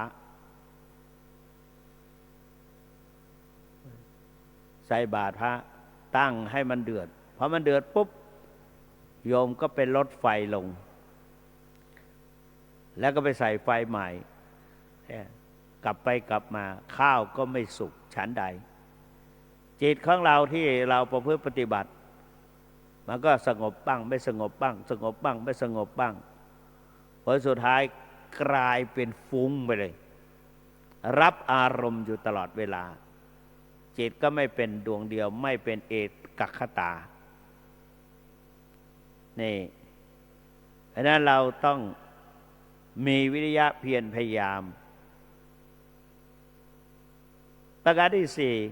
ระพุทธเจ้าก็ตัดเอกให้กับพระมาว่าปีติสามโพชฌังโฆโขกัสสปะโอปีติตอนนี้โอ้โหเยอะขุทกาปีติคติกาปีติโอกันติกาปีติอุเพงคาปีติพารณาปีติแต่ละปีติไม่เหมือนกันการประพฤติปฏิบัติโยมเจอ10ด่านแน่เขาเรียกว่าวิปัสสนูปกิเลส10ด่านได้เห็นโอภาสโอ้ยเพลิดเพลินเห็นแสงระยิบระยับจิบจิบจิบจิบจนแสงสว่างเห็นแสงหิ่งห้อยบ้างอะไรบ้างกำหนดนี่โอภาสเห็นโน่นเห็นนี่แต่ก็ท่านให้กำหนดว่าเห็นหนอเห็นหนอเห็นหนอจิตใจพลเอกชวลิตยงใจยุทธมาประพฤติปฏิบัติที่วัดพระธาตุศรีจอมทองหลวงปู่ให้กำหนดให้และเห็นคุณแม่ว่าเศร้าเศร้าหลวงปู่สอนเพราะฉะนั้นเนี่ยก็คือการกำหนดปีติปัสสัทธิความสงบปัสสัทธิสัมโพชฌังโฆโขกัสสปะมายาจนถึงสมาธิและอุเบกขานี่ทั้งหมดนี้เป็นโพชฌงค์แต่การกำหนดกรรมฐานในภาวนานั้นเราจะต้องผ่านด่าน10ด่าน1โอภาส2ปีติ3สุข4ศรัทธา5ปัสสัทธิ6ปัคหะ7อุปทานะ8ญาณะ9อะไร9อะไรญาณะละอะไร90ให้ไปช่วยกันคิดหน่อยแน่เพราะฉะนั้นเราจะได้พบสิ่งเหล่านี้ถึงแม้ว่าจะเป็นวิปัสสนูปกิเลสแต่ก็เป็นเครื่องมือเอามาเป็นอุปกรณ์ในการกำหนดวิปัสสนากรรมฐานเพราะฉะนั้นเราท่านทั้งหลายได้มาประพฤติปฏิบัตินี้ถือว่า1เป็นการทดลองตัวเองเอาชนะจิตใจตนเองกล้าพ่องบักกล้าพ่องสู้พ่องบ่สู้พ่องแต่ผลสุดท้ายเราก็ถึงเส้นชัยจนได้ยอดคนจริงๆเรียกว่าอัคคะยอดอัคคะโยคีเป็นยอดโยคีได้มาประพฤติปฏิบัติได้กำไรทรัพย์สมบัติที่มีอยู่ทั้งหมดนั้นน่ะตายแล้วไม่ได้เอาไปด้วยเขาเขียนเป็นกลอนว่าอันทรัพย์สินถิ่นฐานทั้งบ้านช่องอีกเงินทองไร่นามหาศาลเป็นสมบัติส่วนตัวได้ชั่วการจะต้องผ่านจากกันเมื่อวันตายบางสิ่งบางอย่างเรารักเราหวงพอตายไปแล้วลูกหลานไม่มองดูเลยหลายอย่างที่สะสมเครื่องเก่าๆเครื่องอะไรของโบราณของที่เราเห็นว่ามันดีบางทีก็สะสมหนังสือนั้นหนังสือนี้หามาโอ้โหถ้าตายไปแล้วเนี่ยไม่รู้ว่าเขาจะต้องเอาไปชั่งกิโลขายแน่หลายอย่างที่เขาเอามาให้วัดถามว่ามาให้ทำไมเพราะลูกหลานเขาไม่เอาทิ้งไว้ละเราก็ไม่ได้เอาไปด้วยไม่ได้เฉพาะต้นทุนบุญกุศลนี่เพราะนั้นนั่นก็คือบุญจากการประพฤติปฏิบัติวิปัสสนากรรมฐานแนวสติปัฏฐาน4โลกมืดถ้าเราดับชีพไปแล้วเนี่ยถ้าเราไม่เจอวิปัสสนากรรมฐานเนี่ย มืดนะโลกบางโลกมันมืดเขาเอาเราไปปล่อยไว้ตรงไหนก็ได้ที่มันมืดเราไปไหนได้ไหมแต่ถ้าเรามีไฟฉาย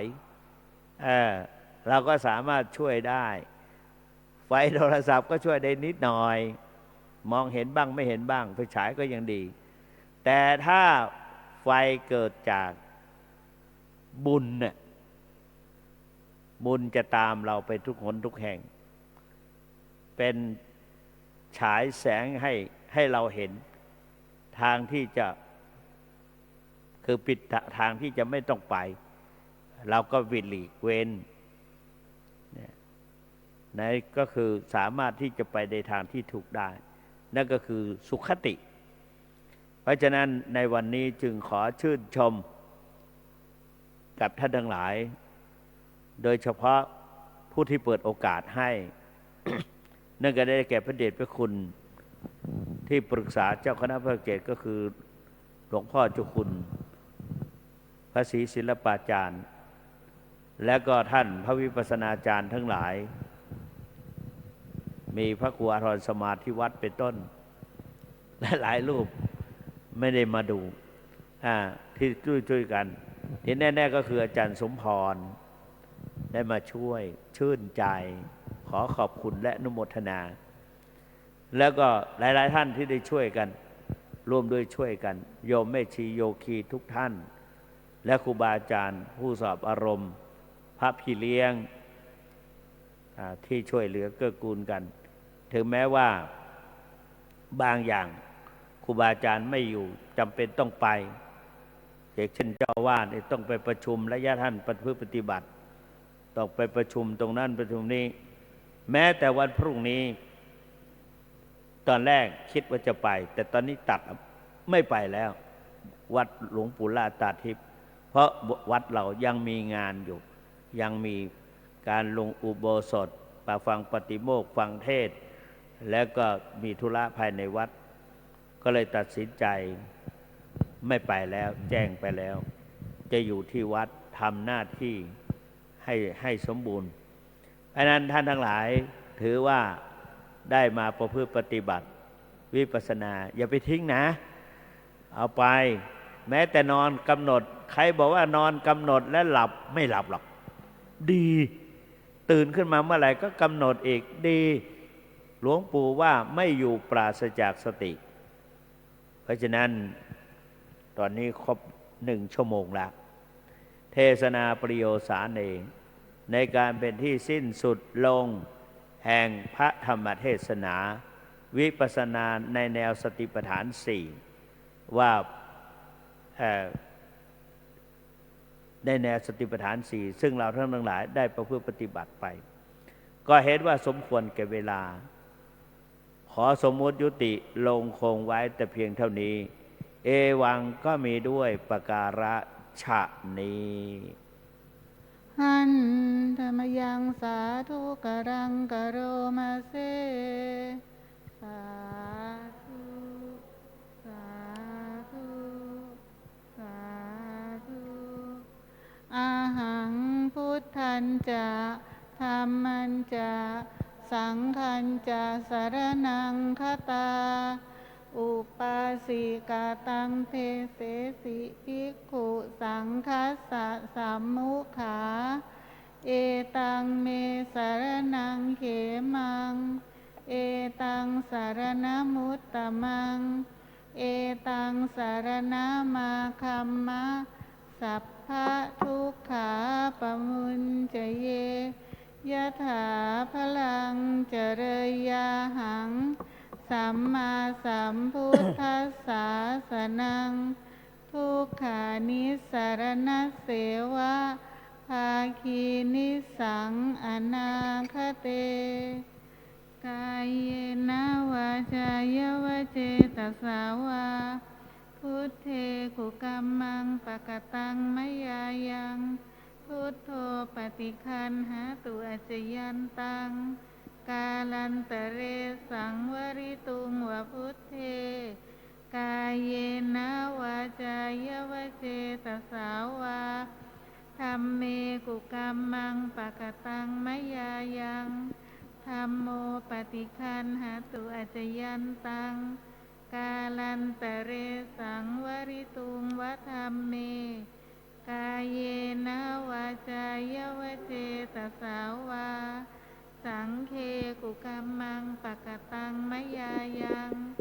สังโฆปฏิคันหตุอาจยันตัง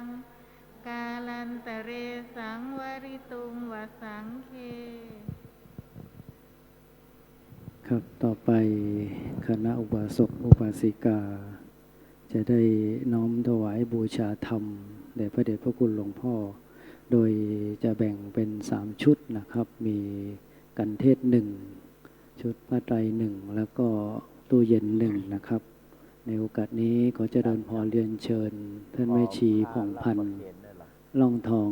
ได้เป็นตัวแทนอุบาสกอุบาสิกาน้อมถวายบูชากันเทศในพระเดชพระคุณหลวงพ่อเจ้าวาดขอเจริญพรเรียนเชิญครับ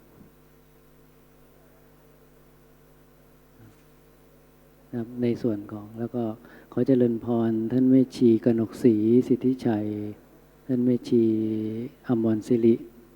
ได้ช่วยกันน้อมประเคนผ้าไตรแล้วก็ขอเจริญพรคณะของคุณโยมแดงโยมแม่อัมพันธ์พรหมเสนได้น้อมประเคนตู้เย็นวางบนนี้เลย ขอเจริญพรคณะญาติโยมได้ร่วมกันสาธุพระไตรในชุดพระไตรจะเป็นอีกคณะหนึ่งนะครับให้ชุดให้คนอื่นครับต่อไปขอเจริญพรเรียนเชิญคุณแม่อัมพันธ์พรหมเสนแล้วก็คณะสัก3-4 ท่านลุกมาเลยครับแม่3-4 ท่านจะได้ช่วยกันประเคนผ้าไตรถวายในนามของคณะเจ้าภาพด้วยคณะศิษย์คณะอุบาสกอุบาสิกาจะได้ร่วมกันเจริญกุศลแล้วก็จะได้น้อมถวายเป็นอาจาริยบูชาแด่พระเดชพระคุณหลวงปู่เนื่องในวันชาตการด้วย1แล้วก็เนื่องในวันโกนด้วยนะครับเจริญพรเรียนเชิญส่วนที่เหลือก็น้อมปัตตานุโมทนาใหม่ก็คืออนุกล่าวอนุโมทนาร่วมกับผู้ที่ได้เป็นตัวแทนย้ายตัวนี้เลยย้ายตัวนี้หน่อยเขาจะมามาตรงนี้ก็ได้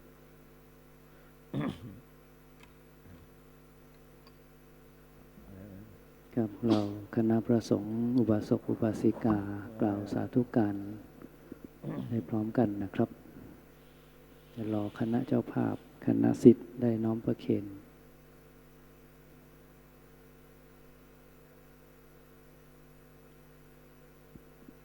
ลุกขึ้นยืน พร้อมกันนะครับนะโยมลุกขึ้นนะสาธุต่อไปจะเป็นการน้อมถวายตู้เย็นขอเจริญพรเรียนเชิญคณะอุบาสกอุบาสิกาที่รวมประพฤติปฏิบัติตลอดระยะเวลา10 วันโดยขอเจริญพรโยมพ่อโยมอาจารย์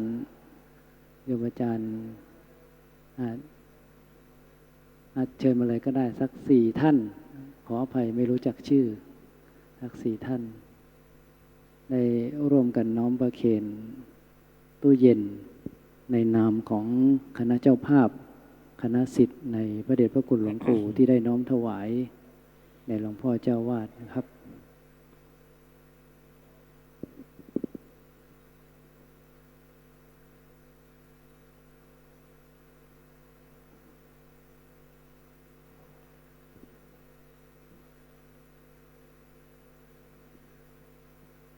กล่าวสาธุพร้อมกันนะครับสาธุสาธุสาธุมาเจริญพรคุณโยมได้กลับที่นั่งรับรองเดิมในลำดับต่อไปพระเดชพระคุณหลวงพ่อ พระสุวรรณเมธีจะได้กล่าวอนุโมทนากถาเราท่านทั้งหลายจะได้กรวดน้ำอุทิศส่วนบุญส่วนกุศลสืบต่อไปนะครับ นั่งที่เดิม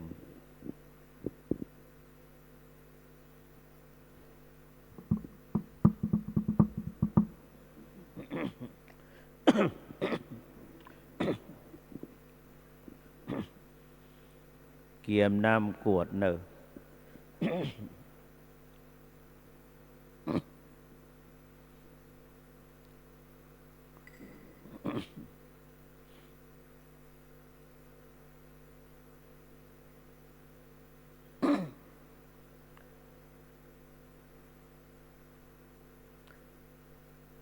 ยะถาวาริวหาปุราปริปุเรนติสาครังเอวะเมวะอิโตทินังเปตานังอุปกัปปติอิชิตังบดิตังตุมหังคิปะเมวะสมิจฉตุสัพเพปุเรนตุสังกปาจันโทปนรโสยะถามะนิโชติรโสยะถาสัพพิติโยวัชชันตุสัพพะโลกโควินัสตุมาเตภวัตวันตรายโยสุขีทีขายุโกภวะอภิวาทนาสีลิสะนิจจังวุธาปจายโนจตารโอธรรมาวัฏันติอายุวโนสุขังพระลัง สาธุสาธุสาธุกับพระธรรมเทศนากิจกรรมวันโกนเนื่องในวันชาตการ102 ปีพระเดชพระคุณหลวงปู่พระพรหมมงคลเราท่านทั้งหลายได้รับเมตตาจากพระเดชพระคุณหลวงพ่อพระสุวรรณเมธีได้เมตตาให้ธรรมะเป็นทานในสติปัฏฐานกถากล่าวกับผมในนามพระภิกษุสามเณรคณะอุบาสกอุบาสิกาคณะศิษย์ในพระเดชพระคุณหลวงปู่ทุกคนทุกท่านขอน้อมกราบอนุโมทนาขอบคุณพระเดชพระคุณท่านเจ้าคุณพระสุวรรณเมธีเป็นอย่างสูงที่ได้ให้ธรรมะเป็นทานแก่เราท่านทั้งหลายได้น้อมไปประพฤติปฏิบัติครับในลำดับต่อไปตามธรรมเนียมประเพณีปฏิบัติหลังจากที่รับฟังพระธรรมเทศนาเนื่องในวันโกนเราท่านทั้งหลายจะได้ร่วมกันปฏิบัติบูชาตามแบบแผนที่พระเดชพระคุณหลวงปู่พระพรหมมงคลได้วางเอาไว้ร่วมกันเจริญจิตภาวนาเป็นระยะเวลาประมาณ10 นาทีร่วมกันณบัดนี้นะครับ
พอสมควรแก่เวลาเรียนเชิญทุกท่านได้คลายจากสมาธิได้กล่าวคำกรวดน้ำแบบพื้นเมืองล้านนาวันทานหลวงและวันทานน้อยตามลำดับสืบต่อไปนะครับหิตังทานากัมมังนิพพานาปัจจยโยโหตุโนนิจจังอิตังศีลากัมมังนิพพานาจยโยโหตุโนนิจจังอิตังภาวนากัมมังนิพพานาจยโยโหตุโนนิจจังยังกินจิกุสาลังกตัมพังกัมมังสัพเพหิกาเตหิกาตังปุญญังโนนุโมทันโตสุนันโตพนโตเยเทวาอัสสมิงฐานเนอาทิคาตากายุกาสันทาหนตุสัมภาสัตตานังสุขีอัตตานังปาลิหาลันตุมาตาปิตากิตาหนตุทุกขาปามุจจันตุสัพเพญาติกาสุกิตาหนตุทุกขามุจจันตุสัพเพอัญญาติกาสุขิตาหนตุทุกขาปามุจจันตุสัพเพปิสาสัพเพกาสัพเพเปตาสุขิตาหนตุทุกขาปามุจจันตุสัพเพนัคขตาขิตาหนตุทุกขาปามุจจันตุสัพเพเทวาสุขิตาตุทุกขาปามุจจันตุสัพเพอาจาริโยปัจจายาสุขิตาหนตุทุกขามุจจันตุสัมภาสัมปัตนังสัมมิชันตุโววันธามิพุทธังสัพพังเมโตสังฆามัฏฐาเมเตวันธามิธัมมังสัพพังเมโตสังฆามัฏฐาเมพันเตวันธามิสังฆังสัพพังเมพันเตวันธามิโกโลปัจจาจาลิเยสัพพังเมโตสังฆามัฏเมพันเตวันธามิกัมมัฏฐานังสัพพังเมโตสังฆามัฏฐาเมพันเตวันธามิอาราเมปัฏฐามายังสัพพังเมโตสังฆามัฏฐาเมพันเตวันธามิเจติยังสุปฏิทิตาสาลิลาธาตุมหาโพธิงพุทธารูปังสักกาลังสัทธาคาโลเกเทวะโลเกปลัมมาโลเกจัมพูทิเปลังกาทิเปสาลิลาธาตุโยสาธาตุโยอันดาหันตาธาตุโยเจติยังคันธากุติงจาตุราสิติสาเสธัมมะขันเทสัพเพสังปาทะเจติยังอะหังวันธามิสัพพะโสกราบกับหันหน้าไปทางรูปเหมือนพระเดชพระคุณหลวงปู่น้อมศีรษะลงกล่าวคำวันทาน้อยพร้อมกันนะครับวันทามิพันเตสัมพังอปาลาทังคามาธาเมพันเตมยาตังปุญญังสามินาอนุโมทิตาพังสามินากาตังปุญญังไมหังทาตพังสาธุสาธุอนุโมทามิกราบกับน้อมวันทาน้อยพระมหาเถระอันมีท่านเจ้าคุณพระสุวรรณเมธีด็อกเตอร์เจ้าวาดวัดพระธาตุศรีจอมทองวรวิหารเป็นต้นนะครับวันทามิพันเตสัพพังอปาราทังคามาธาเมพันเตมยากาตังปุญญาสามินาอนุโม ทิตาพังสา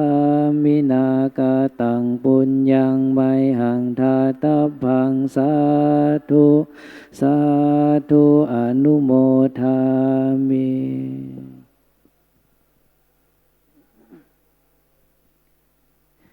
สาธุสาธุสาธุกับกล่าวคำบูชาพระรัตนตรัยอีกคำรบหนึ่งนะครับอะระหังสัมมาสัมพุทโธภควาพุทธังภควันตังอภิวาเทมิสวากขาโตภควตาธัมโมธัมมังนัมสสามิสุปฏิปันโนภควโตสาวกสังโฆสังฆังนามามิกับกิจกรรมวันโกน